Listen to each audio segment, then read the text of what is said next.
The irony of this story is rich because University of Arkansas wasn't expected to do very much anyway, and except the shifting around the actual shift of a job, which is, big time football college coach anyway, college football coach talk.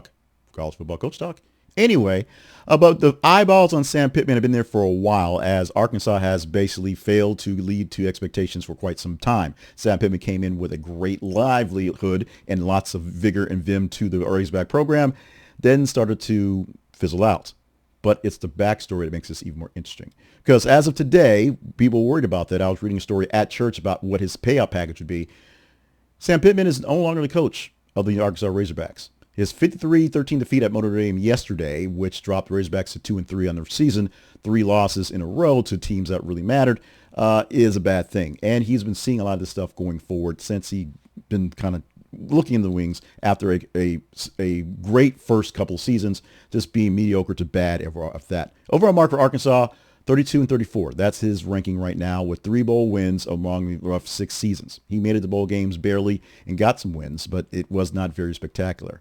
But the return of the Mac, or the Petrino, is where things get interesting. The offense coordinator currently, Bobby Petrino, who was the former head coach from 2008-2011, is now the interim head coach. And it's like someone may have mentioned that sometime ago, years back, when he got hired as the offense coordinator. Like something like this could have happened. Something like this could have been in the wings. Something like this could have been set up from the get-go years ago when they hired him as the offensive coordinator.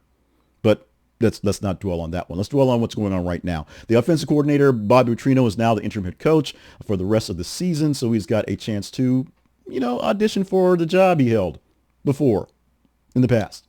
The school will conduct a nationwide search to name its next permanent coach. Petrino is being considered for that role as he was 2 years ago when he was hired as offensive coordinator. Am I beating a dead horse here? Am I saying the same thing over again? Am I being a bit obnoxious? That's because I am. Pittman arrived in 2019 with goodwill and delivered occasional successes, but never broke Arkansas into upper tier of the SEC. His record hovered around 500 the whole time he was here, and momentum seemed to stall mid losses and inconsistency. Definitely this year not doing anything special. Decision to flex a lot of things going on in the world of college football and Razorback landing specifically, but it also reflects institutional impatience with mediocrity in conference where expectations are steep, because SEC just means more here. I'm a Southern boy. I'm SEC football all the way. I didn't go to SEC school, but everybody follows the big teams. Alabama's my team, even though I want to not go for them. That's a whole another time for another time for a session with a shrink any other time. Now, Petrino's current record is, resume is actually pretty good. A strong record and a strong ties to Razorbacks. And actually, back in the days, we were doing pretty good as the football team when he was running the show. And his prior resume is 119 of 56 over head coaching stints. That's a word there, stints, all over the place. His earlier Arkansas tenure ended amid some scandal. You may remember the picture I had a moment ago where he's wearing the neck brace and his face scratched up in the motorcycle accident and the undisclosed personal conflict.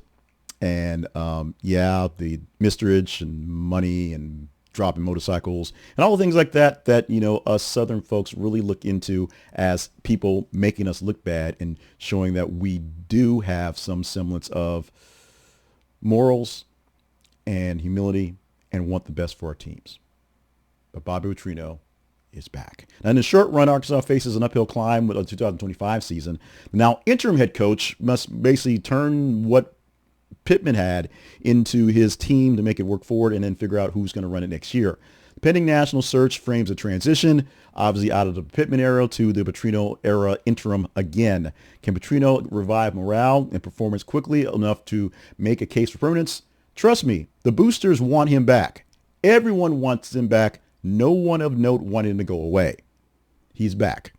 Just live with that.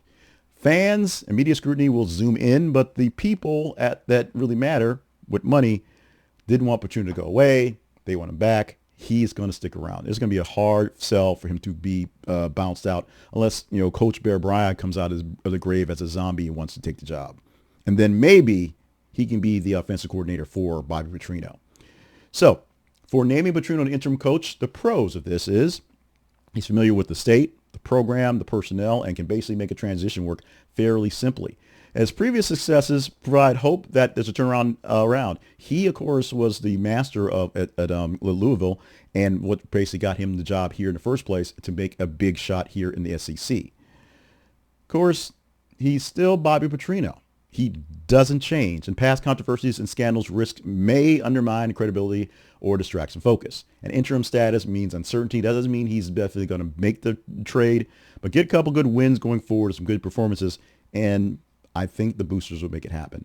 Arkansas is kind of hurting for wins. Arkansas, the fan base, I can say that as a person who lives here and always wondered what the hell is wrong with the fan base, wants some sort of national love. They want the chance to sniff at the titles and various things.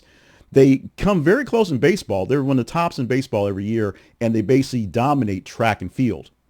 But it's not football, and it's not basketball. And if it's not football and basketball, it doesn't really matter to the Arkansans.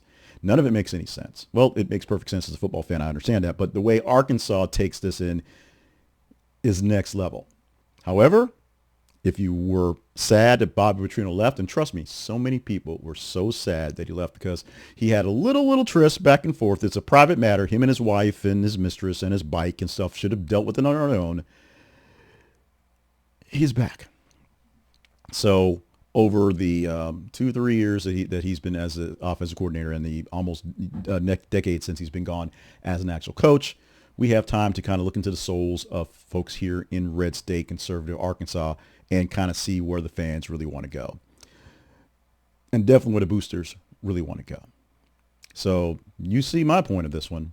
Bobby Petrino is back, and I said something about that like months ago, a while back, maybe brought it up when he got hired, like, where are we going with this? What's happening? Is this are we doing this? The backup was there, and I've seen a lot of commentary inside of my my Facebook feed, some Twitter stuff, and some group chats back and forth. Essentially, it was a two-coach situation, and Bobby probably wanted more power, or they promised him more power, and with Pittman being sort of on the hot seat all the way, it was essentially Petrino's job to basically get back. Now it's his to convince people to keep, and I think he'll find a way to convince people to keep it. But there's a change in the Arkansas hierarchy. There's no more Pittman area. Is now interim Petrino 2. And will that be a seriousness that it will continue on? We have, I don't know, like 12 more, not 12 more games, 4 games in. So we have basically 12 more games to figure it out, 16 more games to figure it out. We will figure out what's going to happen. We will learn. We will grow. We will take it. I'd say we as a citizen of Arkansas, not so much a fan of Arkansas, but we will take it. I'm also dealing with some hometown woes in football in Alabama, although I hated Nick Saban. Alabama was the most dominant team for forever, and without him, even he's like, I don't know who these people are. And LSU, team I picked up as I moved to Alabama as a teen and in college, was a team that I always followed back and forth, back and see what's going there. They're okay. Alabama's okay. Arkansas is terrible. And will it be more terrible or less terrible under Bobby Petrino? I guess we'll find out. If you think I went really long in this story, yes, I did. If you think it's a bit of a non-story, it probably is. But guess what? With all the terrible strifes and horrible things happening right now, if we can focus on something like one bad coach in football, I think we'll be better for it. We're also not talking about the guy and those files and things like that. So have at.